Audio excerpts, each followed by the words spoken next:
Welcome back to The Edge. WordPress unpauses development, but is it out of time? Google discovers on desktop AI is making a major impact into email marketing. But you know what we're doing right now? We're diving into SEO news from The Edge for the week of June 2nd, 2025 here on Edge of the Web Radio. From the Edge of the Web studios, here's what we're looking at this week.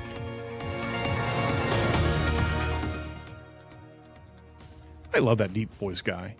It's always like a big, warm, fuzzy hug, you know? It makes you feel like you're in a movie. It really does.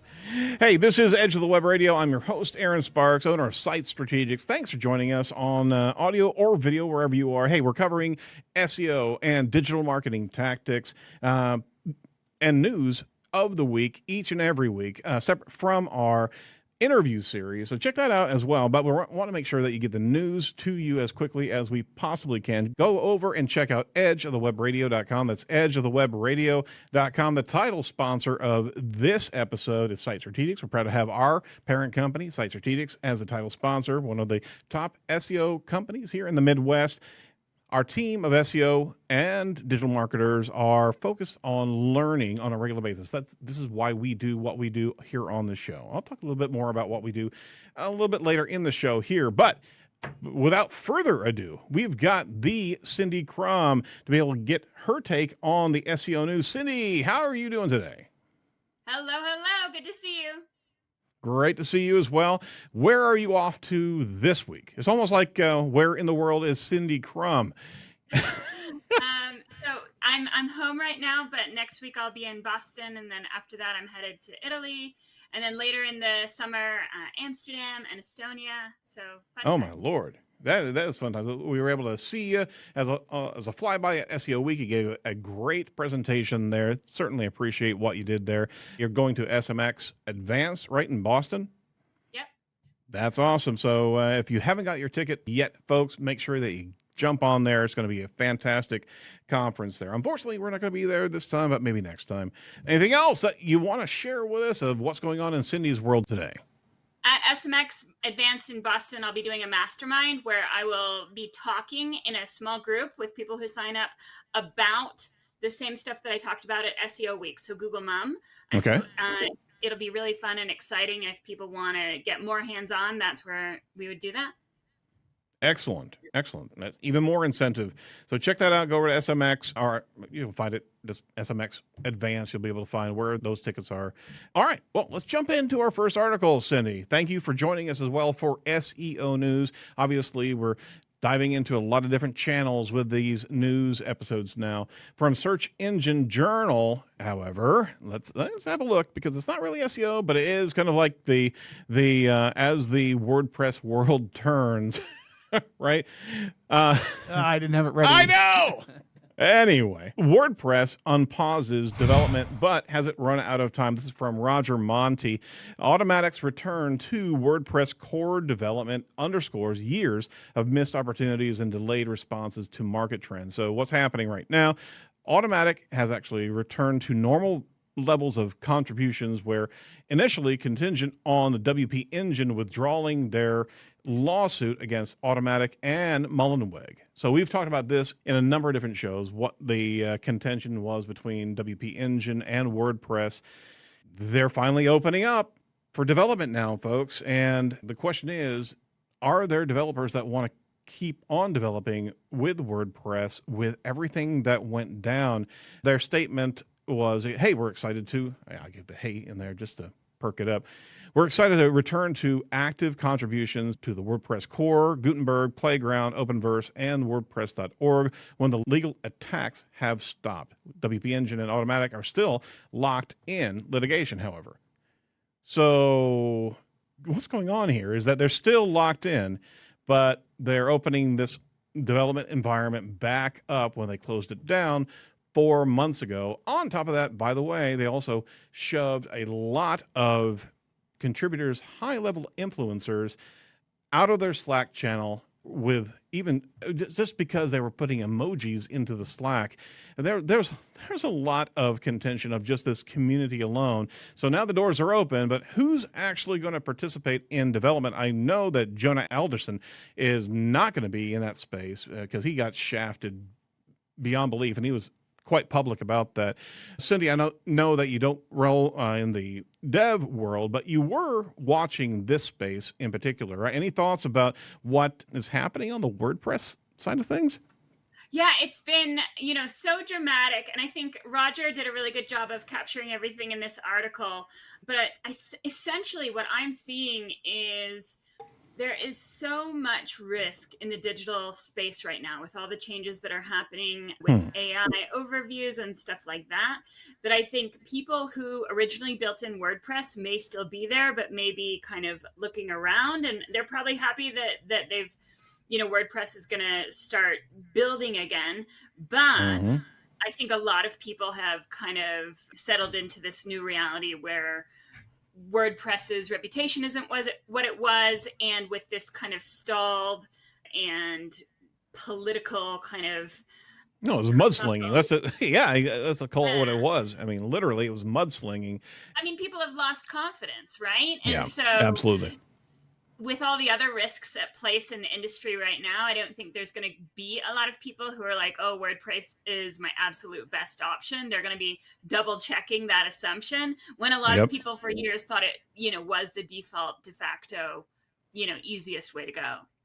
You're absolutely right. And that gave a lot of opportunity for other CMSs to jump into play. What was really kind of damning for Mullenweg, he spun up a website demonstrating how many people were departing WP Engine's platform to other hosting environments. It was giving a live ticker, right? So in the midst of his legal battles, there was also, why would you do that? Why would you actually put a thumb in the eye of the one that you're actually literally in a legal entanglement with? Because that's just evidence for that type of exorbitant behavior or malfeasance, whatever you want to talk about. Petty and childish. That there's the word. How can you believe in and want to support a company where that's kind of the way it's run? Right. Now, I did catch a news item. I can't find it right now, that WordPress is finally connecting with some sort of AI platform to be able to help web builders build their content. I got to ferret that out. I don't know where that is at the moment, but it may be too little too late, actually. And in this tumultuous environment that we're in, from a dev standpoint and an AI overview standpoint, it could very well be that they just realized that they shot themselves in the foot for the last 4 months trying to get back into the good graces of a lot of champions, and those champions got burnt at the stake by Mullenweg. So that said, just wanted to let you know what's going on in the WordPress side of things. All right, something that's cool that reared its head up, and about 2 weeks ago, Google Discover is on desktop now, and it's available in some countries. This is a article from Danny Goodwin over at Search Engine Land. Google Discover is rolling out to desktop, which could be a big traffic win for publishers hurt by AI overviews and generative AI. I'm going to let you take the first swing at this, Cindy, whenever we're talking about Google Discover. I know that it's an important new visibility standpoint on the desktop. Go ahead. So on Google Discover, what I'm seeing is nothing too surprising. A lot of the same results that we're seeing on mobile are now distributed across the desktop. The big kind of difference there is going to be about reaching more people, because Google Discover was a bit more tuned towards Android users, and now it seems likely that people are going to that iOS users are going to get more exposure to Google Discover as well. Absolutely. I've also talked about how I think that this Google Discover rollout happened suspiciously close to a effort that Google had to internationalize the search results again. So they've tried this before, right after mobile first indexing launched, where they make it so that there weren't separate versions of Google on all of the different country CCTLDs. Right. And they from that, or at least they've tried just before they launched this Google Discover on desktop. So I've wondered, are these two things related? And is this part of some larger thing that's also kind of leading us to a AI mode kind of interactivity? Because remember, AI mode is meant to be personalized, and Google Discover is be personalized. Absolutely. And when we have AI doing the work, it's easier when the kind of pipeline of data is international, because then you get more data faster, so your AI can learn faster. That's why we have entities as kind of a middle language agnostic layer. And so I have been saying that I suspect there's something larger going on here. But for now, it's basically just the same experience on mobile, but now on desktop. Nothing too surprising yet. I got a question for you. I can't remember where I heard. I was just watching the SEO chatter that AI overviews were starting to actually come into the Discover channel as well on desktop. Did you catch that at all? Yeah, I haven't seen it on any of my devices, but I think I saw what the news that you're talking about. It does seem like Google is just testing everything everywhere. Absolutely. And so that's why, like, I'm trying to warn people that they need to be watching, paying attention, at least like keeping up on the news, but not to live or die by anything they see in a test, because really, like, all of this is so new and it's really dynamic. Right. So just kind of keep watching, but don't plan on something staying one way or the other. Absolutely. Don't bank on it, but it is very interesting to see the behavior across all the SERPs and all the different experiences that Google's pushing out. I mean, they're pushing with a heavy hand into AI overviews, and we're seeing a lot of changes happening right now, let alone ads now rolling into AI overviews. Don't have that on this. Yep. Big deal.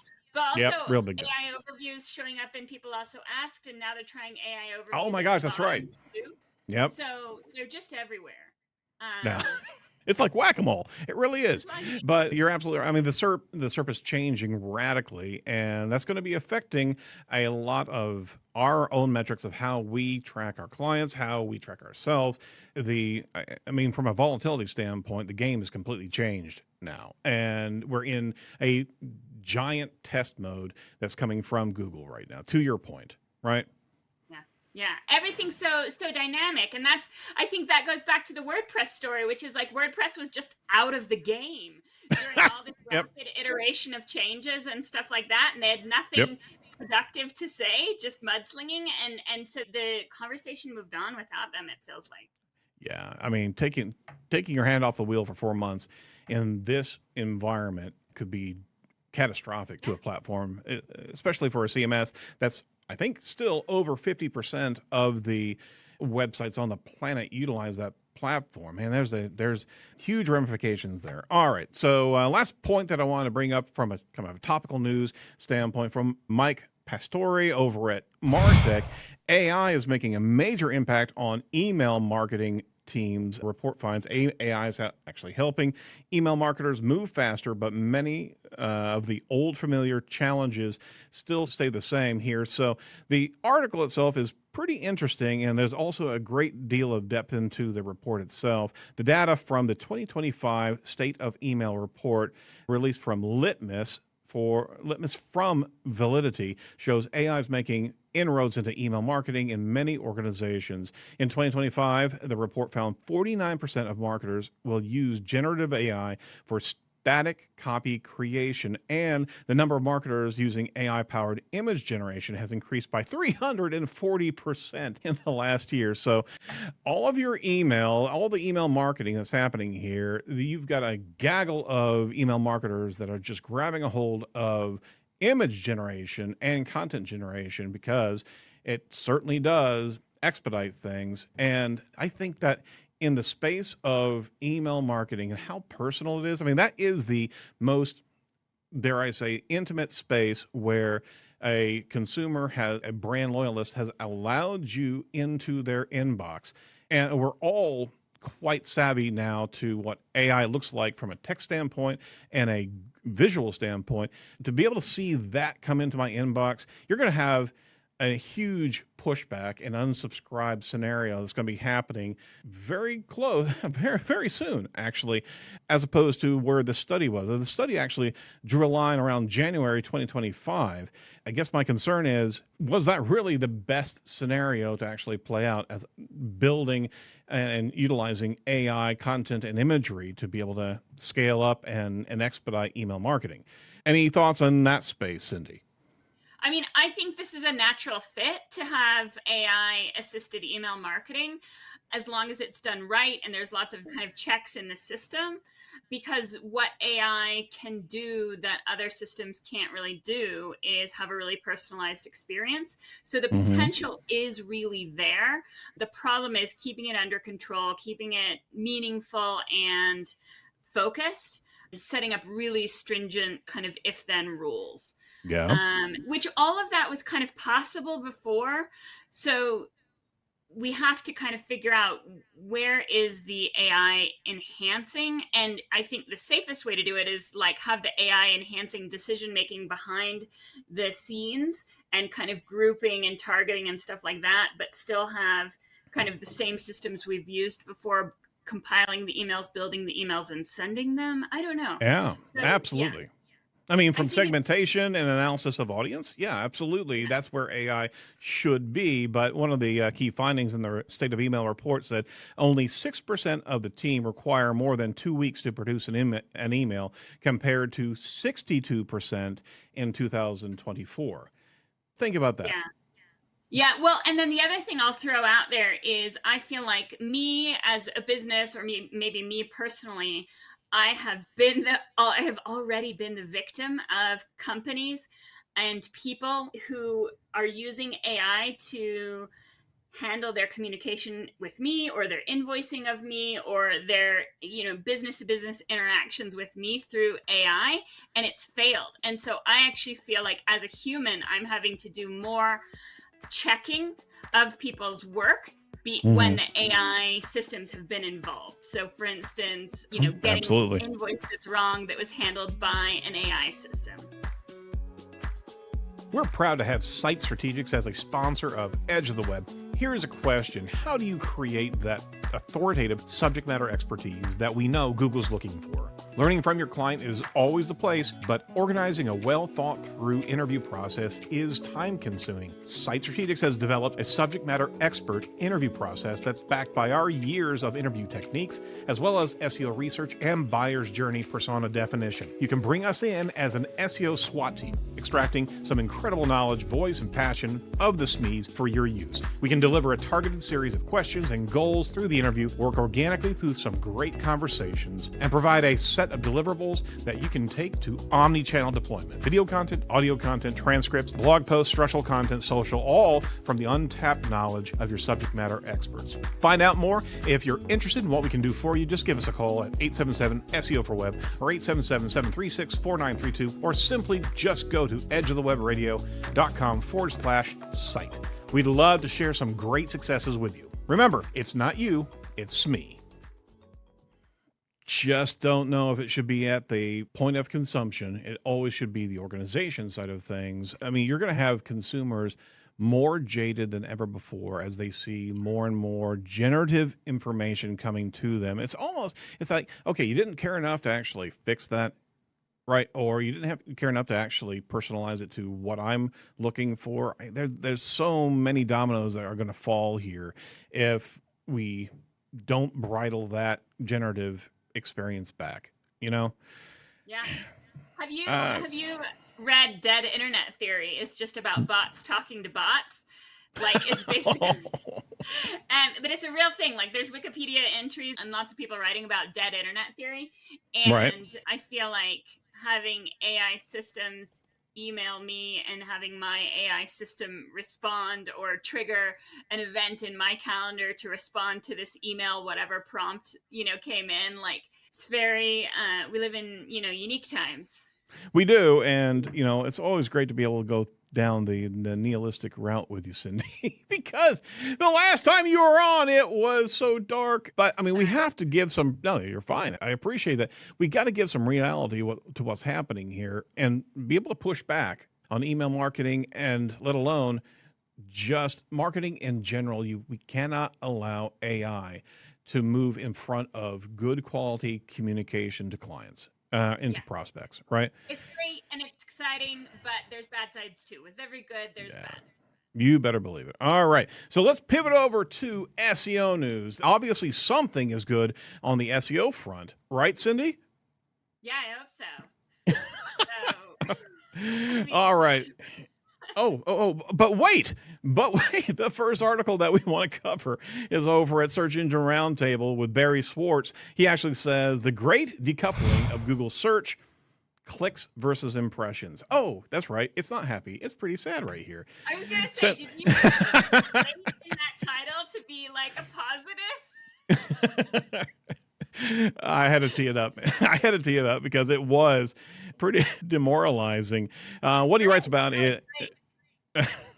He was talking about as Google began rolling out AI overviews in Google search, publishers, site owners, SEOs have been posting screenshots of their Google Search Console performance reports that show how clicks from Google are starting to drop, where impressions are still staying the same or higher. So the click-through rate is dropping, and you can absolutely see that the impressions are still being calculated because AI overviews are there, but they're not giving the clicks, or potentially, I mean, you wouldn't have that impression load unless you were being displayed with your link, but people are just not clicking on it. Larry Engel shared an example on LinkedIn of a performance report chart in Google Search Console showing just that. The chart got shared more widely, and Darwin on X posted the same, the great decoupling concept. What a great name. And in fact, I do recall some of the conversations at SEO Week, Cindy, where we were really talking about that separation of impressions to qualified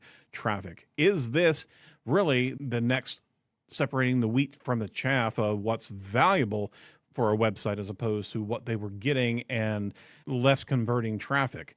I'm sure there should be another extrapolation of, okay, we're getting impressions, but are we getting more revenue? Because it could very well be that the click traffic's even more narrowly focused on buying from you as opposed to what they were clicking on before. There's a curveball for you, Cindy. What do you think? Yeah, well, I mean, that's what Google is saying. Exactly. Google is saying that you're going to get fewer clicks, but they're going to be better clicks.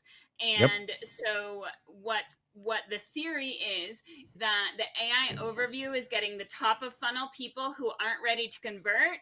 And then if they click in either the AI overview or the results below it, that means they're really ready to convert. So Google's saving them the effort of having to see your website if they're not ready to convert. But I mean, that's all nice as long as you don't think that someone seeing your website is like a good branding opportunity or that you could have a positive impact. And that's kind of not true. Like, you could have a positive impact by getting someone who's in the top of the funnel to your website. So the hope here is that these graphs, like, we have a bigger distance now between clicks and impressions, but at least the lines will still mirror each other in the eventually. We're in the early days, but that's kind of what the hope is. But then I think the other interesting, important point here is that maybe this is another reason why Google would be bringing Google Discover over to desktop, is they think that they know enough about you through your Chrome behavior that they can show the right websites to you at the right times to get you to actually click and not just, peruse in a search result. So adding Google Discover to desktop gives them more opportunity to potentially drive clicks and claim that they haven't taken away clicks. But I think all that's yet to be seen. Yeah, you better believe it. It does harken back to Will Reynolds' presentation that he gave at SEO Week as well, where he was talking about the inverse correlation to revenue and click traffic and impression, more importantly than anything else, is that he's really diving into social more than any organic focus, just because that customer's there and you can have that experience and have that one-to-one interaction where something's getting in the way. And Google's is now getting in the way of our customer interaction more and more. Yeah. And Will's perspective is spot on here, because driving traffic and brand awareness through social where people already are hanging out is a great way to combat any kind of loss of top of funnel clicks. But also what we need to understand is that while the AI systems do like novelty, what they prefer to novelty is consensus. And when you can create a consensus around your brand as a top performer or as a, best for this or what have you in the socials, then that's what's going to bolster and make it more possible for you to be picked up in AI overviews and ChatGPT and all of the AI systems. They want to see real people talking about how great you are and what you do. Yeah, you have to have those conversations. And Reddit is actually even a more impactful factor than ever before because you're having those authentic communications in those different channels. And now that's not now, but it's been influencing Google SERP for a very long period of time. That absolutely is going to be manifesting into AI overview. We have to diversify and really meet our prospects and our clients where they are now more than ever before. And you got to be authentic and you have to be sharing information. It's no longer just trying to put together as much subject matter content as possible on the site. You've got to be able to engage in these different platforms in their respective audiences. That's challenging, and challenges budgets, that challenges effort across the board here, but that's what we're dealing with right now. Yeah, and SEO is not just about your site anymore. I think that's the mind shift that we need to get people to take on board, is that SEO is about the entire ecosystem and not just links, but like discussions and good branding across the board. Well said there. Well said. Hey, quick peek at a research report that SE Ranking rolled through. Now, this is kind of in your lane into a great degree regarding locality, how AI overviews research, how Google's AI answers vary across 5 different states in the U.S. So they've actually run a report and they did a deep dive into a lot of different search criteria across different states. And we've got 5 different states that they actually were looking at. The tool, their AI results tracker can match a lot of different geographies here. But what they did here was study 5 different states and how AI was being triggered on Google search across those. So here's kind of some interesting information, kind of observations from that. It's mostly the same everywhere. AI overviews appeared in about 30% of the searches with almost no difference between the cities. The local results for local searches, the searches about local topics like city services and local laws, Google sometimes showed sources that were specific to that area. The topics that got the most AI overviews in searches in these different localities were relationships, business, education. That's where AI overviews really kicked in more often. Topics like fashion, shopping, and news got them the least. That's pretty interesting, actually, because if you're thinking about news at a local level, wouldn't you expect AI to be able to pick that up and pull that in? But it's a bit more risky on their side of actually being more attentive to the trending news of that locality. So that makes sense, actually. The information came from 13 different websites. The links did. 13 different websites. Google, YouTube, Reddit, Quora, and Wikipedia were the most common sources of link citation there. And overarching, the answers of AI overviews were about 250 words long. So you focus on local in a lot of different ways, especially mobile, as your company is Mobile Moxie. How are you seeing the rendering of AI overviews, and what's your take on this particular research that they've been doing? Yeah, I think it's great research, super interesting stuff, and I think that the methodology was great. What I'm seeing with my clients specifically, AI overviews sometimes try to synthetically add in locality when it's irrelevant to try. It seems like, so I did a search about, I live in Colorado. I did a search about Colorado laws, and the AI overview consistently when I was doing searches like this was mentioning my neighborhood as if the laws changed neighborhood by neighborhood. Are you serious? So that was interesting. So we can see what Google's trying to do. They're trying to seem smart, relevant, and localized. And I think that they will be, all of those things, hopefully at some point in the future. But I think that localization is the easiest way to get closer to personalization. And for years, they've said we don't personalize, but they did hyper localize. So I think that understanding the relationship between localization and personalization is very tight. I think that this gives us a good sense of what's going to be happening in the future. And I do think that this is another one where I'll say, like, a lot of this is still in flux and unstable. So be testing this on a regular basis, and I hope that they redo this study again, maybe at least quarterly, because I think it's going to be changing a lot, especially as Google captures more data and does more personalization, and as people kind of get more used to that. It's not going to be night and day, because they've got to build up the data sets and also get people comfortable with that level of individualized or personalized data or localized data, because it's going to approach the creepy line, which we talked about last time. Yeah, absolutely. And the acceptable hallucinations as well, because consumers are interacting with that, and there is that Overton window that keeps on moving of, okay, well, I know this is somewhat useful. Hopefully it's getting better and better. But if Google's AI at the local level is actually zeroing in on neighborhoods, I think there's a subtext. I think there's a malicious undertone. They're trying to empower HOAs. They are trying to empower HOAs to actually govern neighborhoods regardless of state or government. That's what's happening here. I can't wait. That's what we all need. That's what we all need. I'm sorry. As soon as you started saying that, it's like, oh my Lord, the HOAs are going to have a field day with this. Speaking of HOAs, there was a viral video, or at least it was viral in my world. I saw it everywhere, was the HOA chicken retaliation. Did you see that? No, I didn't. Oh my gosh. Okay. That's probably not what you would search for it, but HOA and chicken video.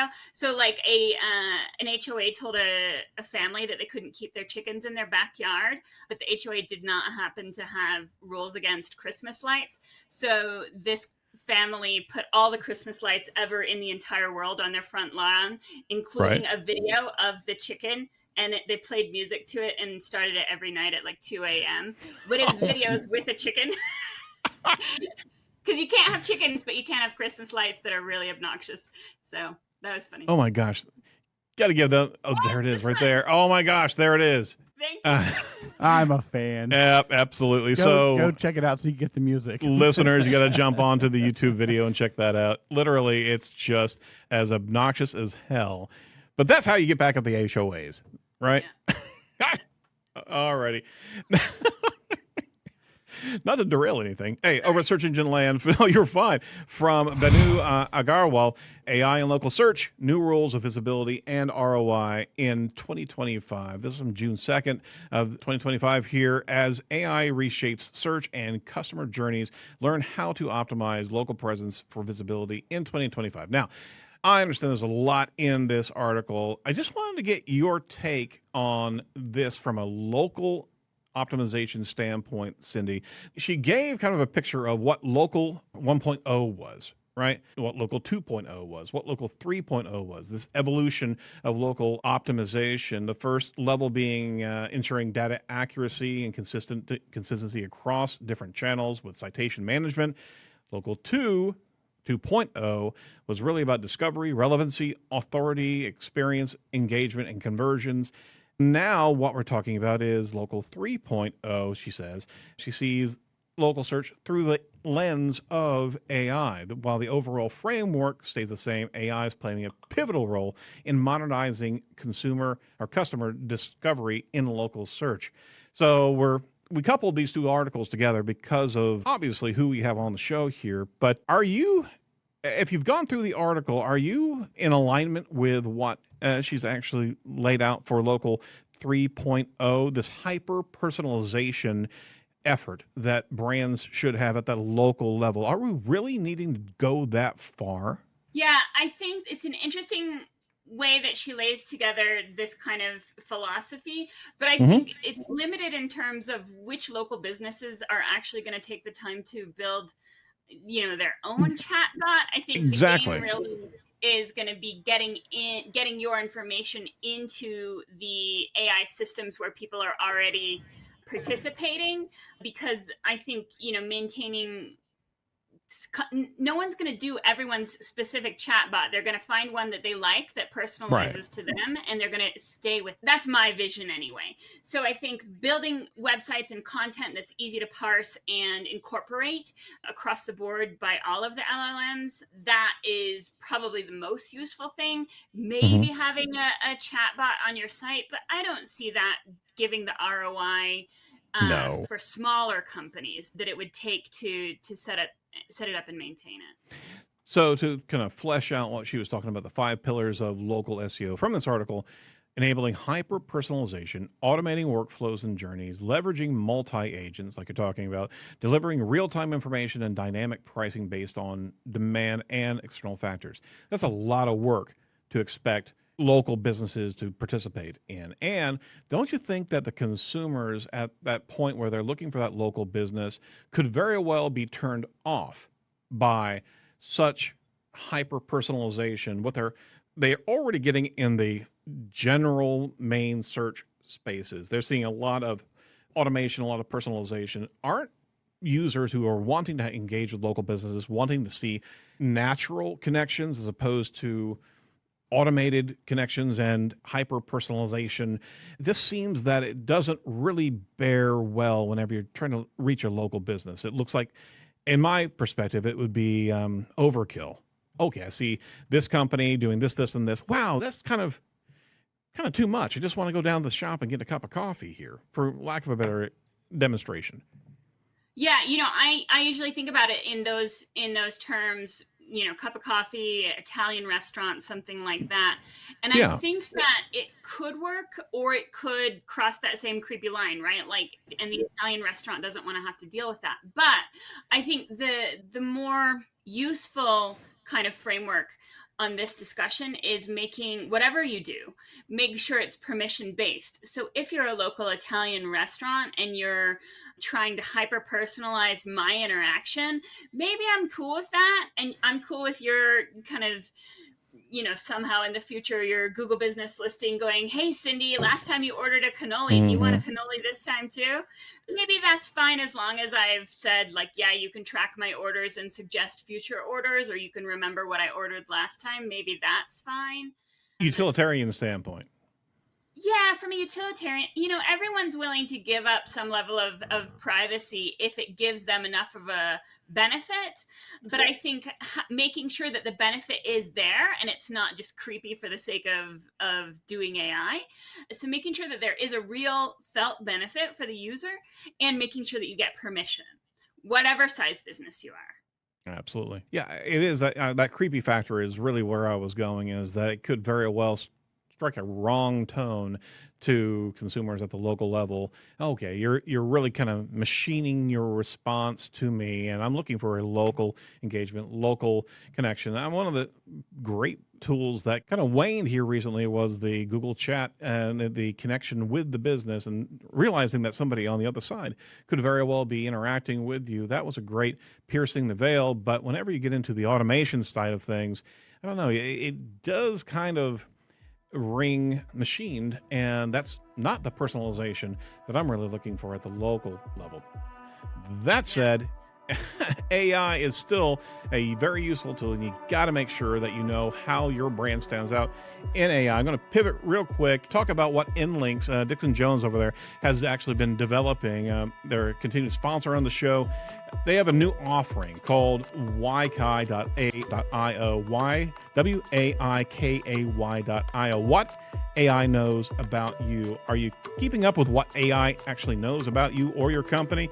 You can stay on top of it with this tool. It's a powerful tool that actually helps you discover exactly how AI talks about your brand to key customers and gives ways to be able to improve it. You can benchmark your AI presence against competitors and reveal some key content opportunities and flag harmful link hallucinations. That's really interesting. I've actually used this tool for months, and just being able to understand the reflection back on Claude, as well as Gemini, as well as ChatGPT, as well as Perplexity, just be able to have that echolocation of how much do you know about our client's brand or our own brand? And in competitive sense, what are the gaps that AI is revealing that we very well may want to explore from a content and engagement standpoint, not only on the site, but off the site? It gives us a really good picture of what the AI topography is on how it understands your brand. So check it out. Go over to edgeofthewebradio.com/WAIKAY, WAIKAY. That's how you can let them know that you heard them about how you heard about them via Edge. And it's very interesting. They give a free tool. You can really get a deep dive into some interesting tools that they're evaluating. It's one of the first tools I've seen that are really making a mark in AI reconnaissance, for lack of a better description. I don't know, Cindy, if you've checked that out, but it actually is a pretty cool tool. Yeah, Dixon always does really cool stuff, and I have played around with InLinks, and I think he's tackling the big problem that's on everyone's mind is like, how are we gonna know what the AI systems know about us and what they don't, and how are we gonna track whether we've updated it, corrected it, or improved it? Yeah, it's a big deal. Yeah. Check it out, and they have some free credits that you can use as well. So go over to that link, and it's going to be in the show notes. Check it out because it's very important to see what the new tool set for this era is going to be, and I think they're spearheading that right now. Talking about tracking here, last two articles I want to actually zero in here. So from Barry Schwartz over there at Search Engine Land, Google Search Console to show AI mode performance, but won't let you break it out. So in the midst of tracking, trying to figure out where we stand in AI, we still don't have an understanding of the performance. We were talking about that inverse correlation earlier in the show, talking about impressions going up, but your clicks going down. The data is not live yet in performance reports. It is coming, says Mueller over at Google, but you're not going to be able to break it out from other Google surfaces. So Google's confirmed that you're going to be able to see AI mode performance data in Search Console performance reports, but you won't be able to break out that data individually to see how AI mode is performing compared to web search and other Google surfaces here. Last week, they actually rolled out AI mode to all of the US searchers like we talked about here. And when AI mode launched in the labs in March, Google told us that since it was in labs, it would not be reported in Search Console. Now that it's out, everybody's wanting to see, how do we even see our performance in AI mode? So good deal of insight from Barry, but this is what I want to tee up to you, Cindy, is in this AI mode world we're in now, and literally the SERPs are changing, the AI experience is training consumers on how they can interact with it. What do you think Google's responsibility is to web content producers such as yourself, as well as our clients? Do they have any role or responsibility to be able to show where consumers are interacting with our own content? Yeah, so I do think that they have a responsibility to us as much as we have a responsibility to make our content easy to crawl and accurate and stuff like that. If we're going to do that, then they need to be at least a little bit transparent about when they are and are not sending us traffic. And that's been kind of the agreement, not written out, but kind of the tacit agreement since the beginning. Right. And it's been eroding actively, I think, in the past 2 years, especially. I mean, we lost a lot when we switched to not provided, but by then everyone was kind of hooked on the free traffic. And now everyone's really kind of hooked on the free traffic, but there's nowhere else to go. And now they're just like, trust us, bro. And that's tough. That's awesome. Oh my Lord. Yeah, it is. Just trust us. That, and on top of that, they're perceptively inflating their own performance of click data as well, even to the degree of their quarterly earnings report, right? Yeah. Hey, there's more traffic and more embrace than ever before. But if you even ask Google's AI how people are engaging and enjoying AI mode, it's going to give you an answer of, by and large, people do not appreciate or like the experience. So even out of the bot's mouth.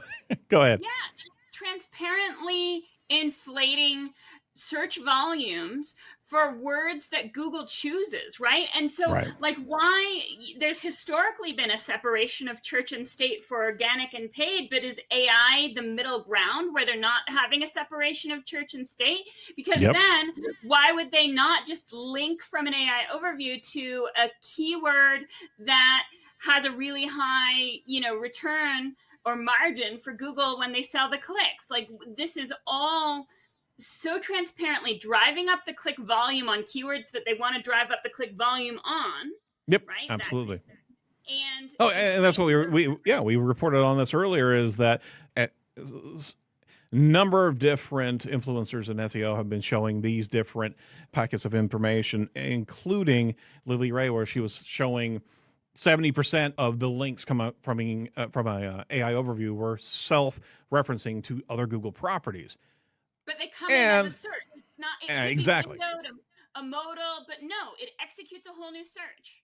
Yep, it certainly does. And that is overinflation of your own user's performance. So it's very much, they're creating a looping mechanism to be able to increase volume, increase click traffic, and ultimately increase the value of those cost per clicks on the paid. We see it, folks. We see it, and they're not apologizing to it, especially as they're going through so many court cases from the DOJ and other lawsuits. My gosh, clean that up. Be something valuable that's not just focused on your own monetization, because there was and has been and still is an agreement, like Cindy says, from producers. They're providing information for Google, and the transaction was to get that type of traffic. And by the way, the effort of SEO is not free. We do a lot of work to be able to get that visibility there.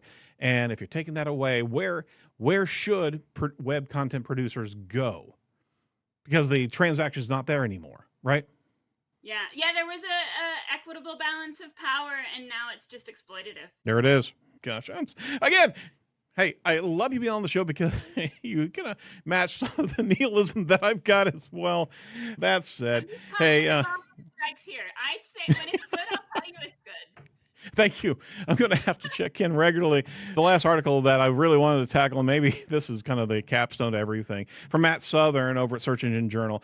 Is SEO still relevant in the AI era? This kind of bookends the entire discussion here. The new research, he says yes. There's a new study of 25,000 searches that shows that top Google rankings still matter for ChatGPT, Perplexity, and AI results. Wait a minute. So research, are they researching the bots themselves? Highlights of the research: AI search engines prioritize top Google rankings. That's the whole point there. SEO is still critical in AI visibility, and the content strategies that you have should shift around from best pages to best answers. And that couldn't be a better sentence right there. New research that came out from Tomasz Radzycki, co-founder of ZipTie, he studied real searches across ChatGPT, Perplexity, and Google's AI overviews. His findings challenge the widespread belief that AI makes traditional SEO pointless. The data actually shows a clear pattern. If you rank number one on Google, you have a 1 in 4 chance of appearing in AI search results. Lower rankings result in lower chances. However, we did report on some SE ranking reports that were showing a good deal more lower ranking content actually influencing AI results. But in that respect, I would love to see the reconciliation of these two reports. AI search engines select searches in a lot of different ways, and I want to tag Mike King's article right now about AI mode and search and how AI mode works. I'm not going to be able to do any justice right here, but there was a huge article that he rolled out here that really unpacks a lot of what we should understand about AI mode. It's not just about rankings. It's about consensus, like you're talking about, and the query fanning that actually is finding a lot of different validation across different key concepts outside of what would be finding the 10 blue links or the top 20 links and be able to find consensus. So there's a lot more to AI mode than we're seeing. However, is SEO dead? Cindy? Yeah, I mean, this article from Tomek is really good. He's a really smart guy, and everything that ZipTie is doing is also really important. Kind of like what Dixon's doing. They are showing and tracking AI overviews as they change and reporting back on them. So this is exactly what we need to know right now. And his reporting is really important, because I do agree, and that's maybe the rosiest thing I have to say, is like, yeah, SEO is not dead, because top rankings are still influencing so many things, including AI overviews, but also including all of the other AI search kind of opportunities. So I don't think, as dark as I can be, I don't think that SEO is dead. I think it's pivoting. I think it's changing, evolving as it always had. And you're right that Mike King's article was so good and so deep. And the idea of fan out mode is exactly what Google was talking about at Google I/O. And it's part of the mum thing that I've been talking about for a while. Absolutely. Google is trying to anticipate the next most likely query and have the answer already. And that's because we're headed down this conversational search path where, like, when I'm talking to you, you're not just waiting for me to be done and then you start thinking. You're thinking the whole time about what you're going to say and what's the next most likely thing. And that's what Google is doing too. They're doing it to be a better, faster search utility, but more importantly, I think they're doing it to improve things like Gemini and kind of future IoT kind of behavior with Gemini.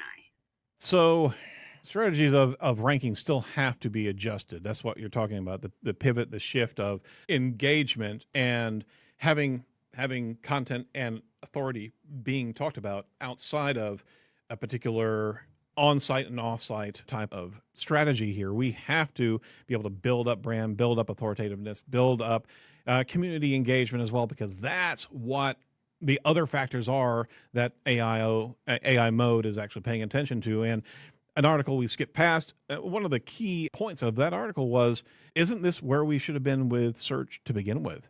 Yeah, the article that you're talking about, I think Kevin Ryan's article, right? Yeah. Yeah, I think we're reaching the ideal. It's just that there's fallout and there's consequences, right? Yeah, But exactly. what I've been saying in terms of this evolving model is we went from optimizing for keywords to optimizing to entities to optimizing for journeys. And so the entities are described by the keywords, the journeys are part of the entities, right? So when you have an entity, there are a bunch of possible journeys that are associated with that entity. And that's the fan out mode of, like, what are you going to do with this entity? And then from there, what are you going to do next? And so on and so forth. So our job as SEOs is evolving to be optimizing for journeys, which is what we should have been doing the whole time. If we're really good marketers, we should be, empathetic and understanding of what our customers' needs are and what the entire journey is, not just saying you have a keyword, I have a page. Well said, and what a beautiful synopsis to where we are. And it is challenging because those in SEO haven't been tasked with that level of Sherpa hood, so to speak, to be able to guide their clients. And marketers across the board, digital marketers, all have pieces of that journey in different connective times for that customer. You have to understand the holistic side. Hate to use the word, but it is. And on top of that, there are certain journeys that don't apply to a particular service or a particular client or a customer, right? So you got to know what's out there in the completed sense and then select those areas in which you can serve that customer. But the journey mindset is absolutely where we want to end up with this show. Is if you don't know the customer's journey, you've got to map that out, because that is SEO in 2025 and for the foreseeable future, right? Yeah. Fantastic. All right. Well, with that, any final words for our audience today, now that we've gone through the dark bramble and come back up around and seeing the light of day here? I appreciate your participation, Cindy. Those are my words. It's going to be okay. We just have to go with the flow. Go with the flow. Very good. All right. Well, Cindy, thank you so much for always jumping on here and giving a good perspective of where SEO is in the news, as well as the philosophy behind that. We certainly appreciate you jumping around and swinging back to us every 6 to 8 weeks to check in on where we are. So thanks so much. Thank you.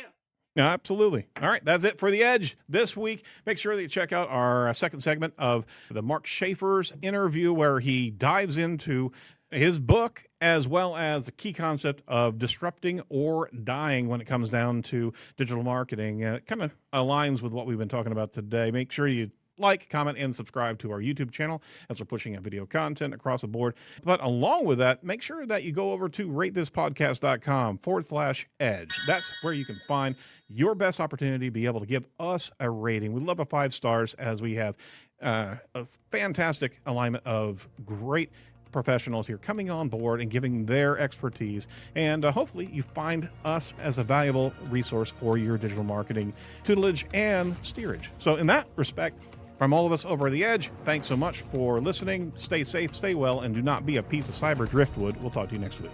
Bye-bye.